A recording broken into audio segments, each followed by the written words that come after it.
Nabi zaman Sugeng di akhir hayatnya itu sering menghentikan tentang al-fitan, tentang tragedi utawi praharang. Itu banyak riwayat yang bahkan Nabi itu pernah menghentikan saya dan kejayaan Islam itu hanya berumur 36 tahun. Itu sampai menghitung periode 36 tahun. Juga banyak riwayat yang bahkan secara detail saya mencium surga, di mana nanti cucuku terbunuh di situ. Apa kamu gelisah Muhammad? Iya. Kata Jibril, jika kamu mau, saya tunjukkan di tanah mana nanti cucumu akan dibantai. Itu riwayat jauh sebelum Said Husain dibantai di Karbala. Termasuk riwayat-riwayat yang se-ekstrim ini. Jadi ini kan terus mengaji kalau tinggi ini bahwa nanti pada akhirnya temu pun rokok itu rawung dolim tok, termasuk kita sing soleh. Jadi sempat masuk swarga. Wong pontok haudun Nabi berarti mendekati nopo swarga. Bahkan bagian riwayat haudun Nabi itu fitnah. Makanya kalau ini cerita, ini kamu salah paham tuh. Orang Khawarij itu soleh-soleh wong. Justru karena kesalehannya itu melahirkan tragedi dalam Islam. Karena solehnya itu kemudian mengharamkan barang yang mubah, mewajibkan barang yang sebetulnya hanya sunnah. Penyakit wong soleh mesti begitu. Ada jajal awet ke itikaf ning masjid seminggu, soleh seminggu. Nggak metu perpal perempuan, nggak jagungan ning omah. Ora eling pengen. Padahal eling pangeran bisa ning omah bisa ninggalan. Cuma dene selerane kan ini ning wong itikaf seminggu oke gereka. Enggak ada. Nggak kowe seneng pengajian ya ngono. Wong ini ora seneng ngaji sing kok wong limo. Gelem dijak apik ta ora? Padahal ning omah ngurmat anake ya apik. Paham ya? Neng pasar dagang rumah anak putu ya. Cuma APM kan dia jadi pelepak pelupuk di masjid. Tapi gara-gara pelepak pelupuk di masjid seminggu kira-kira tengah. Terus menfonis orang lain. Wah ada. Jadi sebentuk kesalehan itu pasti melahirkan tragedi. Jadi tadi kamu iktikaf di masjid seminggu saja, kamu akan janggal sama orang-orang yang berkeliaran di jalan-jalan. Hanya kamu anggap tidak sebaik kamu. Apa ingat Tuhan kalau di jalan-jalan terus?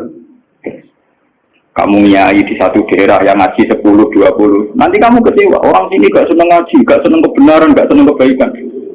Padahal orang yang di rumah mungkin merawat anaknya juga ibadah. Gitu ya? Merawat keluarganya juga ibadah. Hanya karena dia tidak ngaji sama kamu anggap tidak ibadah. Padahal di rumah juga ibadah dia. Jadi orang Khawarij dengan background kayak itu paling mudah begitu. Sehingga orang-orang ini nanti ketika sudah sampai ke surga, kemudian ketemu Nabi, kata Nabi mau disampaikan ke Khaudun Nabi. Dia mau sampai ke telaga Nabi. Tapi pas mau sampai ke telaga, terus Nabi diingatkan oleh Allah, Mas, mereka tidak layak masuk surga. Innahum qad ahdatsu ba'dak. Mereka bikin bid'ah setelah kamu. Tapi itu umatku ya Allah, saya kenal mereka kenal saya. Ya, tapi sukon itu harus dijauhkan dari surga. Dan ini kalau cerita, kenapa kesalehan melahirkan tragedi? Ini kalau cerita. Dalam semua sejarah dunia, selalu tragedi itu dimulai dari kesalehan. Ya, mun bener sing terlambat kan, sampai ngaji ya. Semua tragedi dunia itu dimulai dari kesalehan. Paling enggak klaim kesalehan. Ya, paling enggak klaim apa? Kesalehan. Karena semua bentuk kesalehan atas nama agama tentu langsung dikaitkan dengan Allah. Bertautan dengan hukum Allah. Kalau sudah kamu yakin itu hukum Allah, tentu kamu dengan mudah akan menghukumi kafir siapa saja yang menentang. Karena kamu anggap melecehkan hukum Allah. Akhir dari itu tentu kamu akan tahlil dam. Nak ngono wong iku halal darah. Ini rungokno tenan. Karena setiap pelanggaran atas nama agama tentu dianggap melanggar hukum Allah. Jika orang yang mengklaim demikian kan mudah mengkafirkan orang lain karena dianggap wali pengerah. Paham ya? Nah, kalau sudah menvonis orang lain berani Tuhan, tentu darahnya dihalalkan. Kayak kasus kaum Khawarij. Sebetulnya saat Ali Muawiyah itu melakukan konflik atau terjadi konflik, saling bunuh, saling perang, kelompoknya Ali Muawiyah saling serang, itu kan tragedi duniawi biasa. Dalam hidup pasti ada gejolak, ada demonstrasi. Ya, ada perebutan kekuasaan. Sebetulnya itu kan fenomena sosial biasa. Misalnya kiai drengki-drengkinan, maksudnya kiai drengkinan bakul bakso kan gak. Bakul bakso drengki-drengkinannya bakul. Orang malah bakul es rukun. Tidak bisa kamu logika panas musuhnya adem, bakul bakso jejer bakul es rukun. Bakul mangan bakso tutup. Tapi bakul es modal ademnya tukaran. Itu saingan, ini menunjukkan saingan tak jenis. Mulai kalau aku rada aman, kalau tinggalnya aku dua lima sekali beraku aman. Paling mau kita ingat ya aku adir musuh kalau kelas ringan kan musuhnya gitu lah.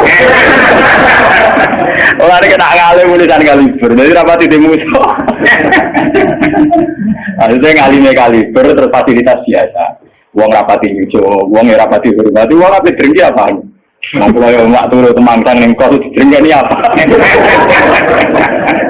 Mun kula elmoni ya, jadi mau rapati dringki mun kula elmoni. Jadi ngalime kaliber fasilitas biasa. Aman. Kok ini? Aman, itu istilah. Jadi untuk menjaga keamanan. Ngalime ra kaliber nek dadi wong lucu wong debar, mesti wong mencet. Alim sepi, kok wong debar gegere. Ini termasuk strategi ngadepi apa prahara. Artinya sakit di ilmu ini sebenarnya secara ijtihad itu bisa apa? Bisa den. Lalu kalau biasa mama tenggelam kulo mereka ngubah alwe anak kulo. Enggak, ini biasa ada mobil diremkes, semua ke bareng kulo. Kak lagi benukis. Kulo betul mobil, nah oleh mau ada muter berang bilang. Nah itu memang gitu ya, karena kita trauma dengan sejarah. Ketika Khawarij meyakini Ali melahirkan sulmatan fiddin, melahirkan pencitraan agama. Salmatan fiddin, sulmatan fiddin itu pencitraan agama. Muawiyah juga dituduh demikian, salmatan fiddin. Akhirnya orang Khawarij lewat kelompoknya itu ada sekelompok orang yang ditugasi membunuh Ali, ditugasi membunuh Muawiyah, dan ditugasi membunuh Amr bin As di Mesir. Semua tokoh-tokoh besar Islam itu melahirkan tragedi Islam harus dibunuh semua. Itu yang keputusan gitu itu lewat kesalehan. Mereka orang-orang soleh, orang-orang khusyuk, senang iktikaf, senang zikir. Dia punya keputusan sing lahirno tragedi dalam Islam. Makanya kamu jangan kaget. Kenapa di Irak itu banyak perang saudara, di Mesir, di Sudan, di Khartoum, di Darfur, di Somalia. Itu kalau sudah perang berani mati karena mereka mengatasnamakan agama. Nah, kalau agama berarti merasa dia punya titah Allah, titah Tuhan. Sehingga kelompok lain ya orang Sunni, Bandesi, Asia, Malaysia itu biasa. Nah ini kita disyukur, kalau bolak-balik kita harus syukur sebagai bangsa Indonesia. Bangsa Indonesia di filosofi berdaluri, soalnya menggeram mengelas yang berduri. Orang terus ini itu syukur jadi orang Jawa. Cari rasa cocok, ya mau budal gitu. Misalnya rasa-rasaran kiai beda partai yang mau budal. Bagus sekali. Karena ada sampai pembunuhan. Paling banter yang di latihan ngirim tarmihin. Ayo tak pikir ramahan gini, tak pikir foto ramahan gini. Ya paling misalnya mati di Giza gue ngeluh sidik-sidik.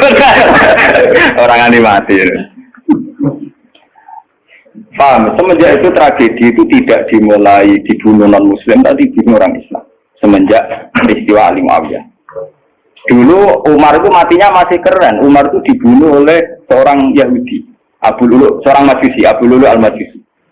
Era Utsman banyak riwayat mengatakan yang membunuh itu banyak yang tidak Islam. Tapi era Ali, Muawiyah sampai Said Husain itu yang membunuh orang Islam semua. Bahkan sulahahum, orang-orang yang kategorinya Wong soleh macam payah. Bapak Madin gue kenal lagu wong murtad itu biasa.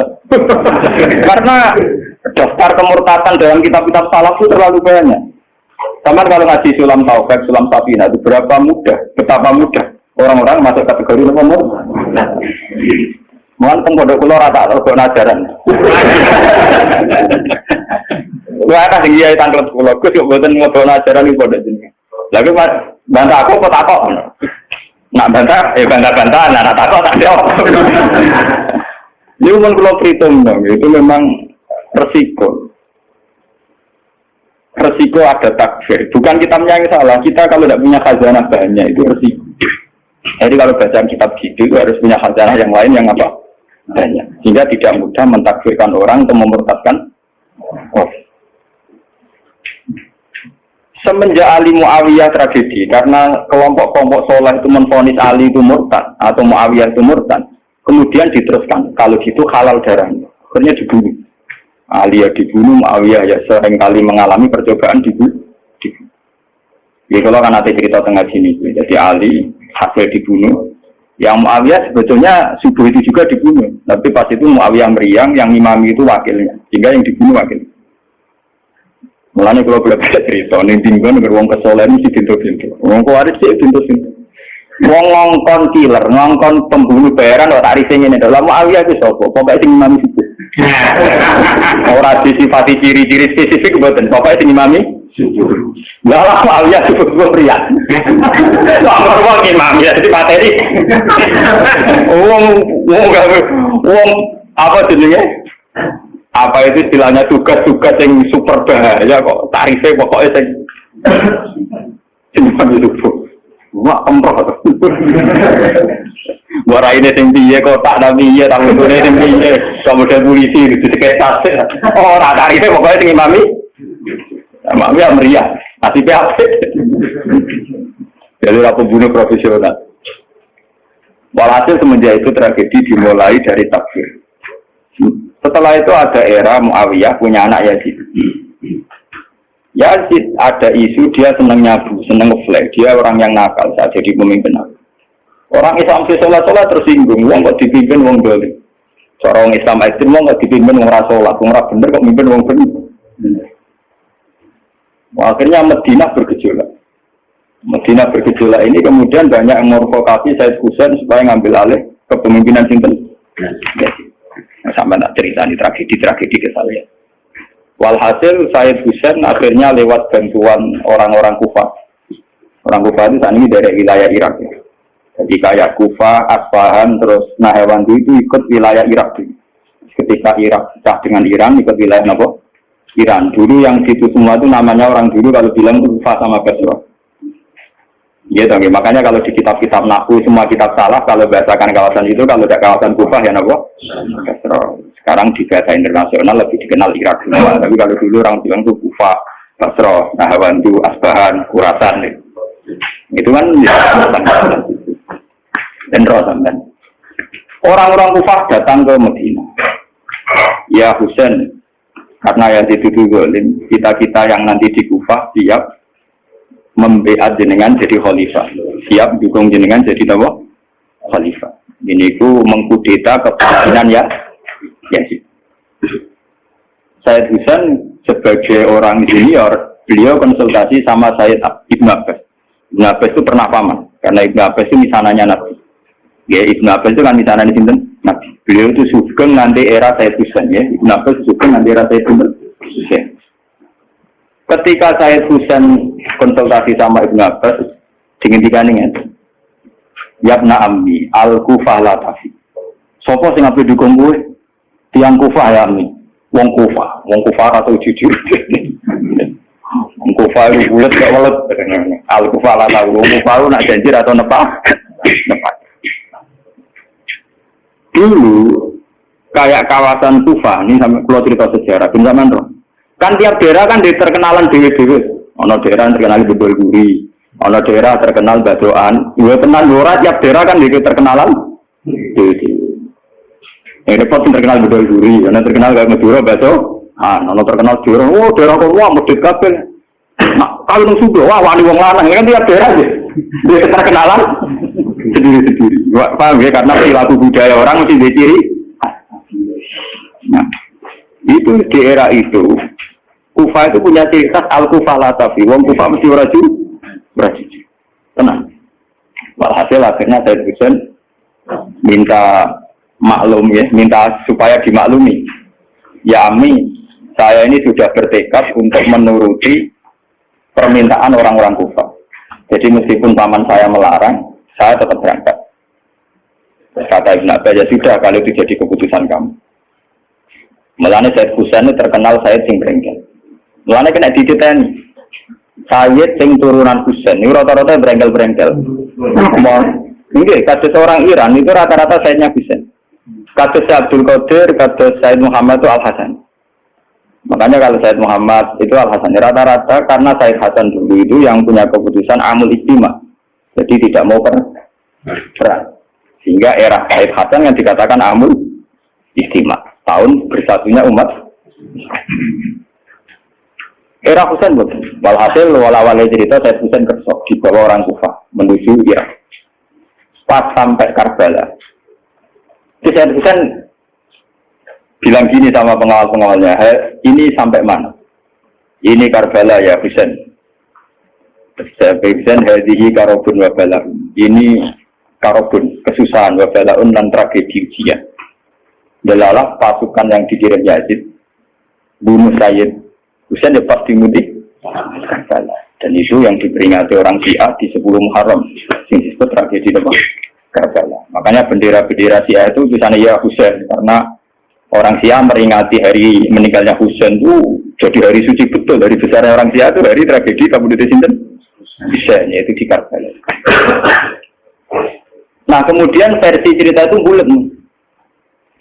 Kalau versi Sunni, karena sini model Kiai Indonesia, model versi Husnudzon, itu jari ini pengawalnya Muawiyah itu tidak disuruh bunuh, disuruh konsultasi saja.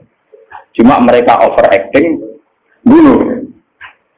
Sehingga dalam keyakinan Sunni bahwa Yazid itu tidak dosa-dosa amat karena tidak nyuruh nama.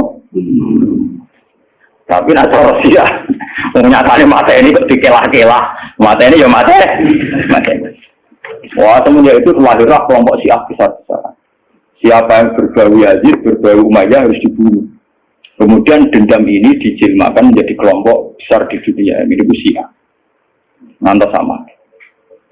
Syiah itu nak muji-muji kaya-kaya agama itu dimulai Husain. Yes. Wes ngono Husain belalah bin Ali. Di Nabi Muhammad, idola sentrale Ali, terus yang dianggap kesatria prajurit napa? Husain. Sehingga agama versi Syiah itu ya 3 itu. Muhammad, Husain, Ali. Karena referensi agama Syiah itu hanya ini. Ali zaman sugengnya Nabi ya terkenal pahlawan perang, terkenal kesatria perang. Husain ya kesatria perang. Sehingga orang Syiah tidak punya rujukan kecuali sejarah kesatriaan. Waktu Musa wani mati, kata Iran saat ini Ahmad bin Nasir, itu orang Iran perasaannya begitu, ngadepi Musa yang mati, wani mati. Itu perasaannya ahli sunnah, karena ahli sunnah idola no sahabat yang bunuh ya idola, yang orang jelas ya nopo idola. Wah, akhirnya Musa itu macam-macam, dalam maju idola no sahabat topo, yang nak perang gire. Terus Mustafa idola no topo, yang orang jelas, penting itikaf. Itu kelebihannya Sunni karena ngakui semua sahabat sehingga perilakunya variasinya banyak. Loh kan ibu boten kuyon. Karena variasi idolanya apa? Banyak. Sehingga orang Sunni bentuknya begitu-begitu. Sudah kebetulan. Sudah kemudian semua ini. Oh pengamat itu ngamati sholat umeno paling pusing. Bukan harus yang standar. Sholatnya Muhammadiyah, PKS, Salafin di standar. Caranya umeno pusing. Dia ini terkenal alim. Loh akbar. Ada yang waklah. Allah akbar. Allah.